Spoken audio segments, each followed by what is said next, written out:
আজকে আমরা ফিস্ট করলাম কেন? আর এদেরকে দেখো, এরা তো বক্স ছাড়াই নাচছে। कौन है ये लोग? कहाँ से आते हैं ये? তো আজ সকালে আমি উঠে দেখি বাড়ির কাছে नारकेल कांदी হয়েছে। कितने तेजस्वी लोग हैं हमारे पास, कितने शानदार विचार रखते हैं। তারপর আমি মার কাছ থেকে জানতে পারলাম যে এটা কলাকান্দি, অন্য গ্রহ থেকে এসে পড়েছে আমাদের বাড়ির পাশে।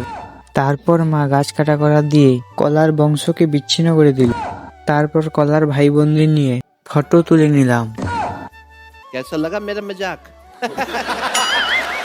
তারপর আমরা স্কুলে গিয়ে চিপস কিনলাম। চিপস কিনে খাওয়ার পর বাড়ি চলে গেলাম। তো বিকেলে ঘুরতে বেরিয়ে আমি পালঙ্কে এসে বসলাম। তারপর এক এক করে সবাই এসে বসলো। এদেরকে দেখো, আইনস্টাইন হয়ে গেছে। मुंह से सुपारी निकाल के बात कर रहे बाबा। তারপর হঠাৎ করে বাজার চলে গেলাম। বাজারে গিয়ে দেখলাম যে ঘোড়ার মাংস কাটা হচ্ছে। নাকে গিয়ে বলি আমাদের 2 পিস মাংস দাও। ইনি বললেন তোদের ফ্রিতে দিলাম না। আমরাও নিয়ে নিলাম। ফ্রিজ জিনিস কে বা ছেড়ে দেয়। তারপর আলু পটল কুমড়ো ঝিঙে নিয়ে চলে গেলাম বাড়ি। না মানে ফ্রিজ যেখানে হবে। তারপর খেতে বসে সবাই কত রকম পোস্ট দিচ্ছে। তারপর খেয়ে দিয়ে সবাই গান গাইতে গাইতে নাচলাম। तो पार्टी शुरू हुई है।